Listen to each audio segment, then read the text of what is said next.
Hello friends, welcome to our YouTube channel origin education away toward success. मैं विशाल सिंह आप सभी का आपके अपने यूट्यूब चैनल ओरिजिन एजुकेशन पे स्वागत करता हूं। जैसे ना देखिए दोस्तों, अभी तक मैंने आपको जो मुझे प्रोनाउन की आपको बेसिक इंफॉर्मेशन देनी थी, प्रोनाउन के टाइप्स, प्रोनाउन के पर्सनल प्रोनाउन चार्ट, मैंने उसको आपको बताया। अब जो हमारा मेन टारगेट है, जो most important rules of pronoun है, मैं उनको कवर कर लेता हूं। पहले एक बार ये रूल्स कवर हो जाए तो फिर हम इन पे अच्छी सी काफी एक सफिशिएंट प्रैक्टिस भी प्रीवियस ईयर क्वेश्चंस की करेंगे। तो चलिए शुरू करते हैं।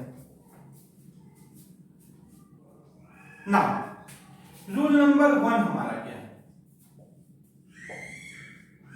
देखिए, जब भी मैंने आपको सारे पॉसेसिव एडजेक्टिव बता दिए।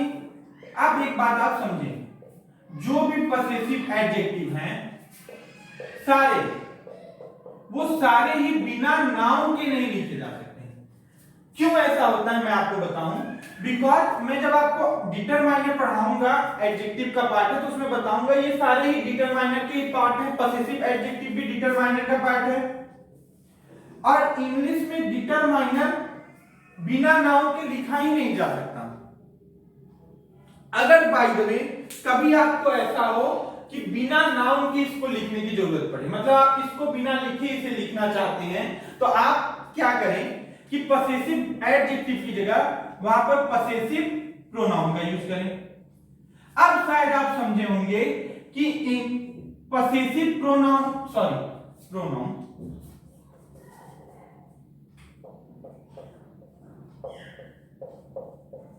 कि पॉसेसिव प्रोनाउन का कॉन्सेप्ट ही क्यों आया है। बिकॉज जब हमें कहीं पॉसेसिव एडजेक्टिव प्लस नाउन को रिप्लेस करना है तो हम इससे रिप्लेस करते हैं।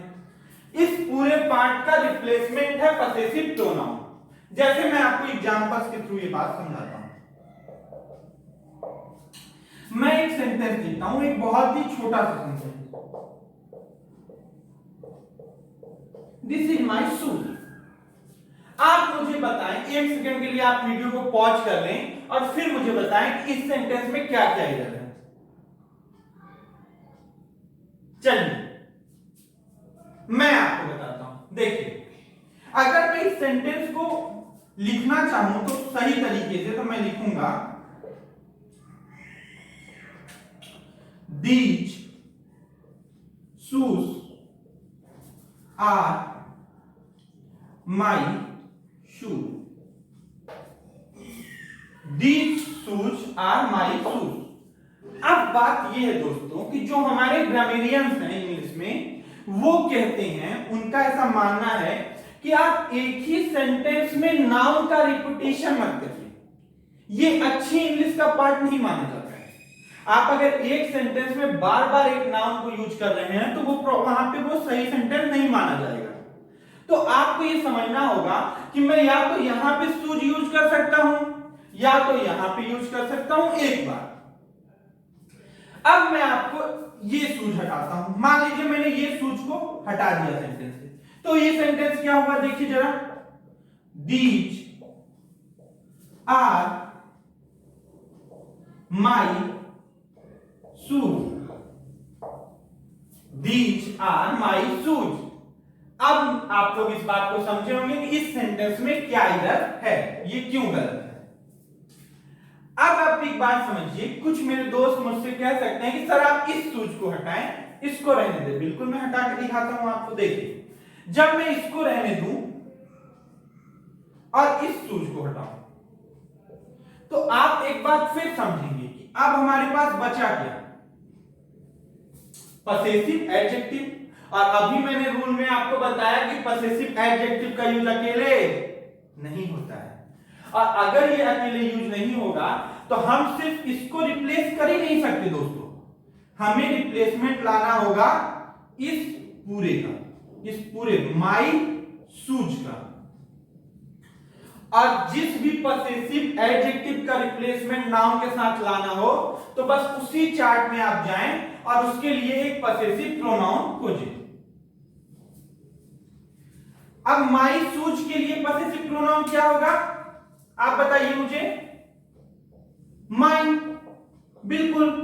तो मैं ये सेंटेंस लिख सकता हूं, these shoes are mine। या तो आप ये सेंटेंस लिखें, ये करेक्ट है, these shoes are my, these are my shoes, या फिर आप लिखें these shoes are mine। चलिए अब हम लोग एक बार आप इसका स्क्रीनशॉट लेना चाहें तो ले लें, फिर मैं दूसरा रूल शुरू करता हूं। चलिए जरा देखिए तो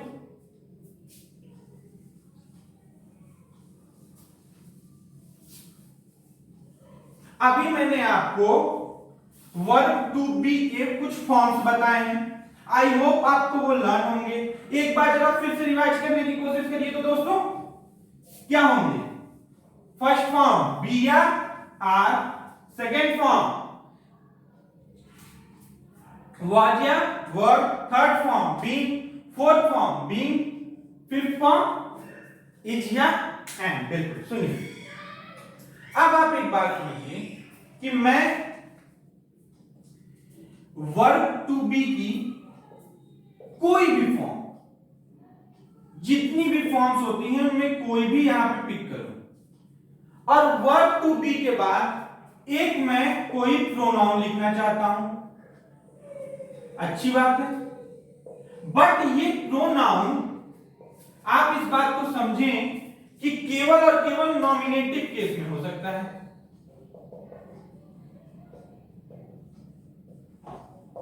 मतलब कि आप verb to be plus pronoun अगर यूज करना चाह रहे हैं तो वो प्रोनाउन केवल नॉमिनेटिव केस में ही होगा और किसी केस में नहीं होगा। अच्छा मैं एक बार यहां पे आपको इसके फॉर्म दिखा दे रहा हूं। मेरे वर्ब टू बी से कहने का मेरा मतलब है इज, आर, एम, वॉज या वर्ब, बी, बीइंग और बीइंग, ये सारी फॉर्म्स। एक बार आप इसे देखें। अब जैसे मैं लिखूं, इसका मैं एक एग्जांपल लिखता हूं, आप देखिए। If I were her, I would not do it. आप मुझे बताइए इस सेंटेंस में क्या एरर है दोस्तों? जी बिल्कुल, आपने सही समझा। आप एक बार इसको देखते ही समझ गए कि ये तो वर्ब टू बी का ही फॉर्म है, वॉज या वर्ब। और अगर दोस्तों ये वर्ब टू बी का फॉर्म है तो फिर यहां पे हर कैसे, ऑब्जेक्टिव केस कैसे, हर का नॉमिनेटिव केस बताइए मुझे उस चार्ट से। मैंने इसीलिए आपको वो चार्ट बता दिया पहले ही, शी। तो यहां पे क्या होगा? If I were she I would not do it. ये सही है और ये हमारा गलत है। आई होप ये एग्जांपल आपको समझ में आया होगा। अब जरा मैं आपको और एग्जांपल लिखता हूं। इसको मैं इरेज कर सकता हूं, बिल्कुल। आई होप आपने इसको लिख लिया होगा।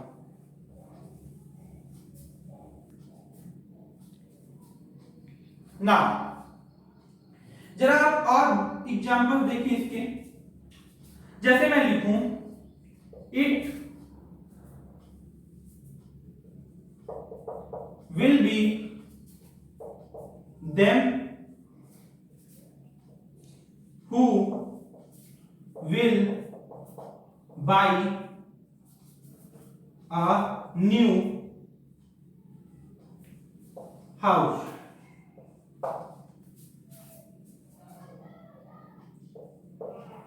थर्ड एग्जांपल देखिए आप, was it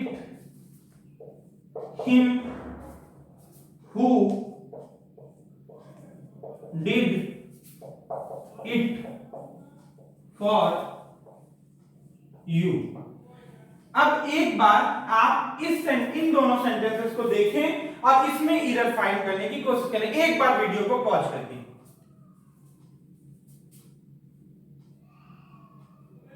देखिए। अब मैं आपको बताता हूं। असल में दोस्तों आप यहां पे एक चीज देख रहे होंगे, बी।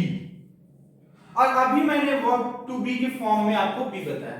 अगर यहां पे वर्ब टू बी का फॉर्म है तो फिर यहां पे ऑब्जेक्टिव केस कैसे?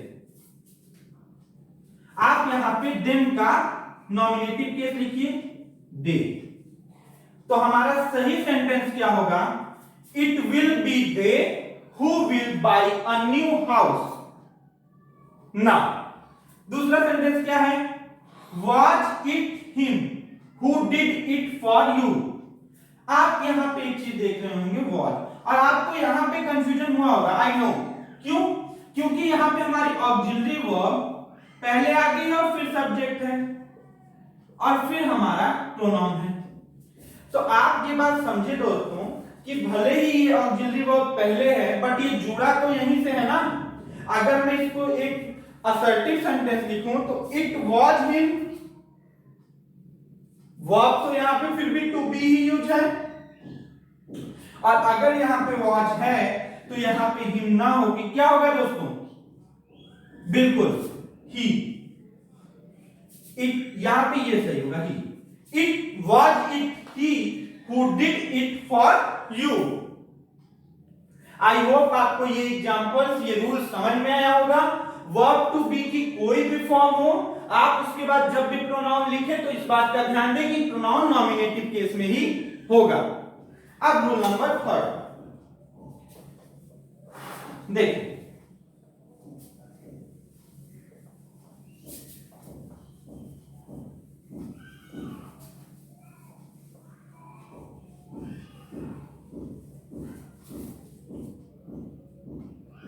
जो रूल नंबर 3 है हमारी, बहुत इंपॉर्टेंट, बहुत ही ज्यादा इंपॉर्टेंट रूल, आपको बहुत टाइम पे ये यूज होगा। क्या है रूल? जरा सा आप समझिए। जब भी हम कभी वर्ब लिखते हैं या कभी हम प्रीपोजिशन लिखते हैं और इसके बाद हमें कोई प्रोनाउन यूज करना है, तो वो जो प्रोनाउन है हमारी, वर्ब या प्रीपोजिशन के बाद जो प्रोनाउन है हमारी, वो हमेशा ही ऑब्जेक्टिव केस में होती है। किस केस में होती है दोस्तों? ऑब्जेक्टिव केस में होती है। जैसे मैं आपको एग्जांपल्स के थ्रू, वर्ब या प्रीपोजिशन के बाद प्रोनाउन ऑब्जेक्टिव केस में होगा हमेशा। मैं आपको एग्जांपल के थ्रू बता दूंगा। देखिए, जैसे मैं लिखूं example 1, between you and her, Sita is intelligent. Between you and her, Sita is intelligent. अब आप जरा इसमें इधर सोचने की कोशिश करें।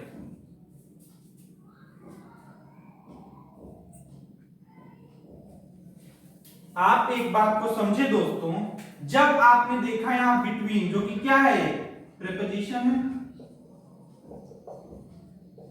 तो फिर यू तो ठीक है। मैंने कहा था आपसे जो भी प्रोनाउन सिमिलर है जरा आप उनको बहुत ही ध्यान दीजिएगा, वो आपको परेशान। यू तो नॉमिनेटिव केस और ऑब्जेक्टिव केस दोनों ही यू का यू ही होता है, यू तो यहां पे बिल्कुल ठीक है। बट आप ये समझें कि हर यहां कैसे, यहां पे ऐसे दोस्तों, क्योंकि बिकॉज आप समझिए कि यहाँ पे प्रीपोजिशन, बहुत लोगों का मन किया होगा कि क्यों नहीं यहाँ पे सी में कर दूं। हर वो वर्ड जो सेंटेंस स्टार्ट करेगा जरूरी नहीं कि वो सब्जेक्ट हो।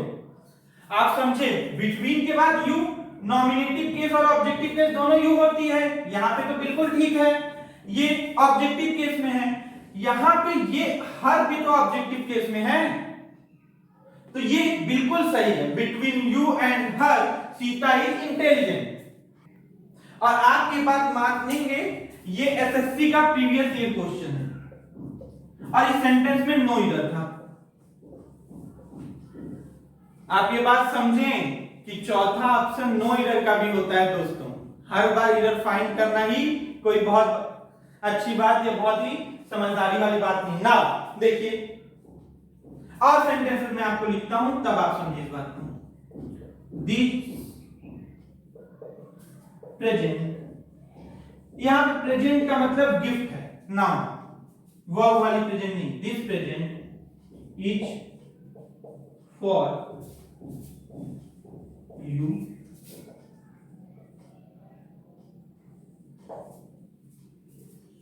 थर्ड एग्जांपल, एवरीबॉडी बट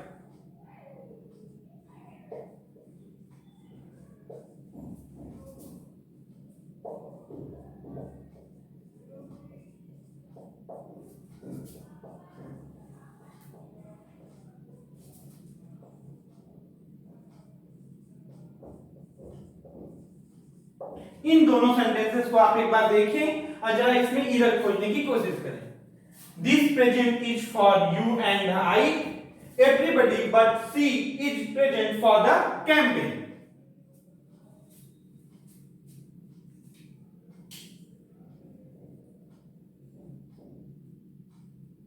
चलिए मैं आपको बताता हूं, देखिए आप इस बात को समझेंगे कि फॉर यहां पे क्या है, प्रीपोजिशन है। और जब दोस्तों फॉर यहां पे एक प्रीपोजिशन है तो यू तो यहां पे मैं मानता हूं नॉमिनेटिव और ऑब्जेक्टिव केस दोनों होता है, तो यहां पे ऑब्जेक्टिव लिखा हुआ है। बट आई का क्या, यहां पे आई गलत है, यहां पे हमारा सही आंसर होना चाहिए था मी, बिकॉज प्रीपोजिशन के बाद आने वाला प्रोनाउन ऑब्जेक्टिव केस में होगा। तो सही सेंटेंस है this present is for you and me. अच्छा, इस सेंटेंस को जवाब दें।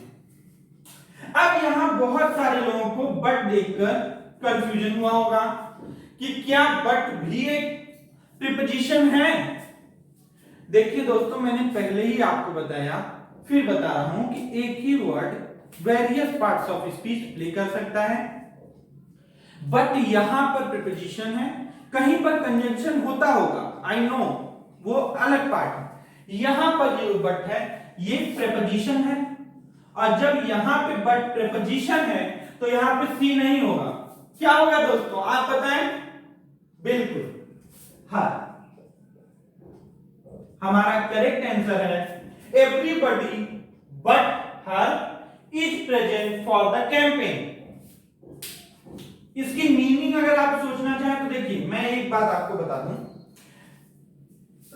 सॉरी, इरर कभी भी आप हिंदी मीनिंग से ना बनाएं प्लीज। हिंदी मीनिंग से इरर बनाएंगे, इंग्लिश को हिंदी में करके पढ़ना चाहेंगे, बहुत प्रॉब्लम होगी। आप ट्रांसलेशन के लिए हिंदी का यूज करें, हमारी नेटिव लैंग्वेज है, कोई प्रॉब्लम, बट इरर को तो प्लीज आप हिंदी से ना। इसकी मीनिंग होती है, वैसे मैं बता दे रहा हूं कि सभी लोग प्रेजेंट थे कैंपेन के लिए, उसके अलावा, मतलब वह नहीं थे, बाकी सारे लोग, इसकी यही मीनिंग होती है। आई होप आपको ये रूल अच्छे से समझ में आया होगा। एक बार आप इसका स्क्रीनशॉट लें, फिर मैं आगे बताता हूं।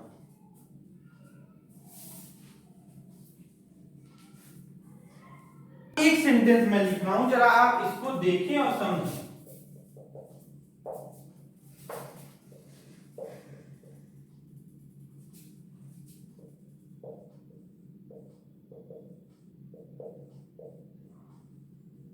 क्या इस सेंटेंस में कोई इरर है दोस्तों, आप बताएं? नहीं, क्यों? आप इस बात को समझें, कुछ लोग को ये कंफ्यूजन होता है, तो मैंने इसलिए ये सेंटेंस सेपरेटली डील किया। लेट भी एक वर्ब ही है, और let is equal to allow. Let का मतलब होता है अलाउ, तो वर्ब के बाद क्या है हमारी ऑब्जेक्टिव केस। बिल्कुल सही है ये सेंटेंस, कोई प्रॉब्लम नहीं है ना। अब जरा ये देखने के बाद आप रूल नंबर 4 देखें।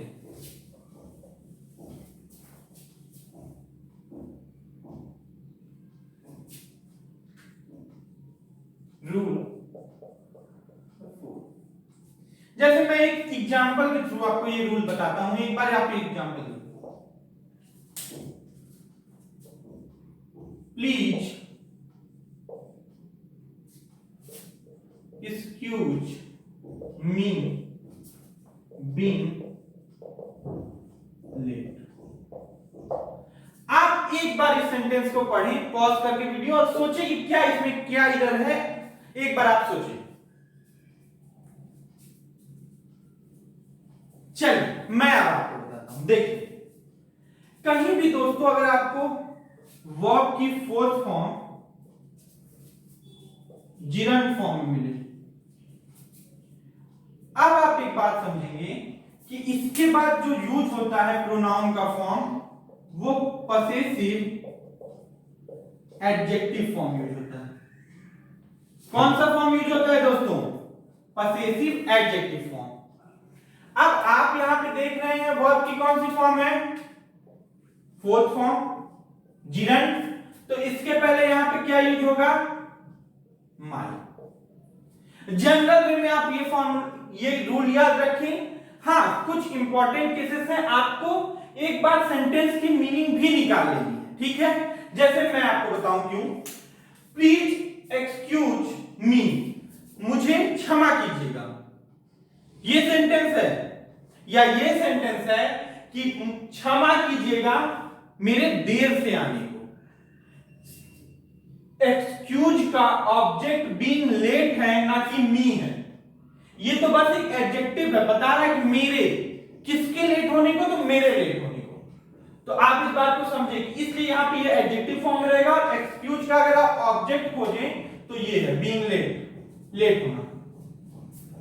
अब ये सेंटेंस एक और एग्जांपल के थ्रू आपने बात समझे, ये रूल याद रखें आप, ठीक है?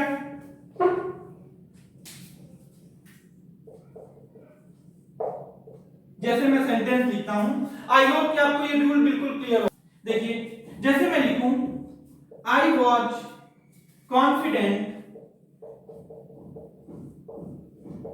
ऑफ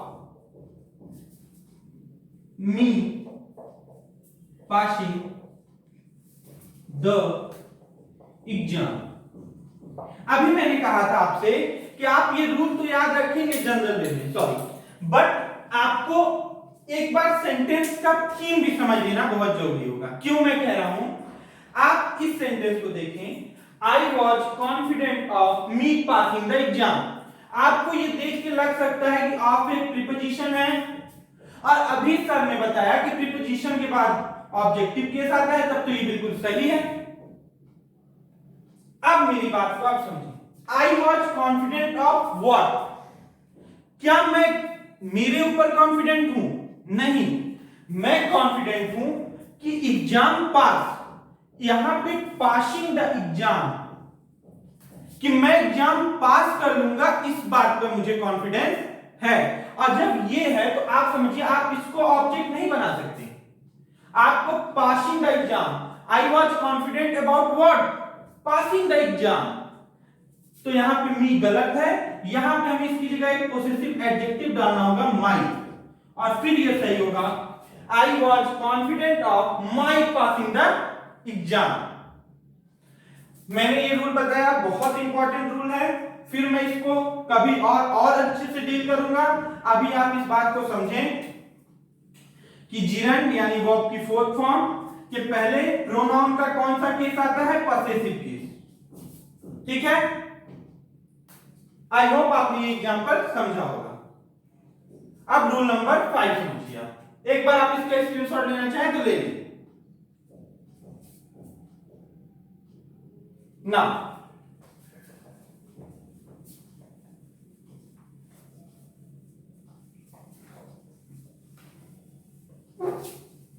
देखिए रूल नंबर 5 हमारा एक वर्ड से रिलेटेड रूल है।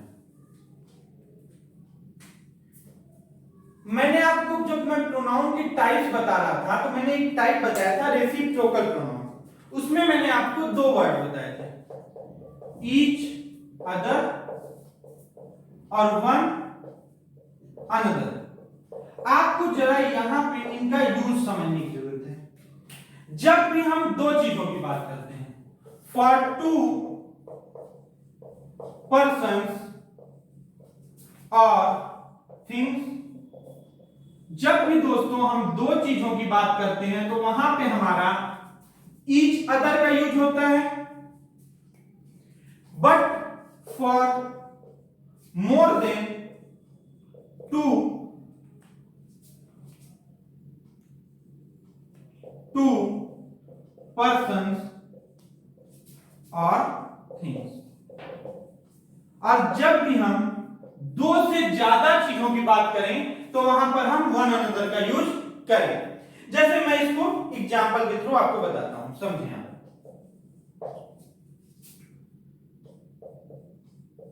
The two sisters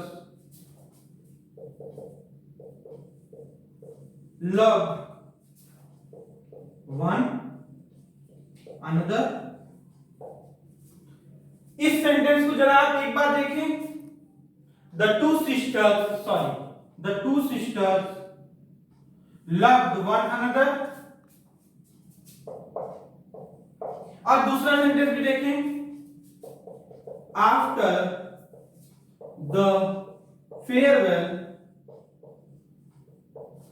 the students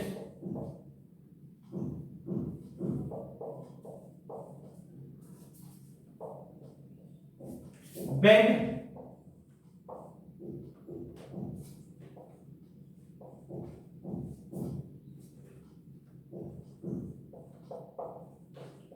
one another goodbye। एक बार आप जरा इस सेंटेंस को भी देखें। After the farewell, the students begged goodbye one another। अब आप बताइए इन दोनों सेंटेंस में क्या इधर है। बिल्कुल देखिए, जरा आप इसको देखिए। टू, जब भी दो लोगों की या दो चीजों की बात होगी, यहां पे वन अनदर गलत है, सही क्या होगा हमारा? Each other. अब जरा आप दूसरा सेंटेंस देखें। After the farewell the students, क्या आपको उनके नंबर का कुछ भी आइडिया है? थोड़ा सा भी नहीं, इस सेंटेंस से तो नहीं। और अगर नहीं तो after the farewell the students bade one another goodbye, यहां पे वन अनदर क्या है? बिल्कुल करेक्ट है, ये सेंटेंस बिल्कुल करेक्ट है, कोई एरर नहीं है। आई होप आपको ये रूल भी समझ में आया होगा। मैंने आज आपको CH व्यू, फिर प्रोनाउन का व्यू, प्रोनाउन के टाइप्स और प्रोनाउन के ये रूल्स बताएं। अभी इसमें और भी रूल्स हैं, पहले मुझे उनको आपको बताना है, फिर हम लोग प्रोनाउन टॉपिक का एक्सरसाइज भी करेंगे। आई होप कि आपको वीडियो पसंद आया होगा, कंटेंट पसंद आया होगा, मेरी मेहनत पसंद आई होगी। प्लीज चैनल को सब्सक्राइब कर लीजिएगा, वीडियो को लाइक और शेयर करिएगा। Thank you so much and God bless you all.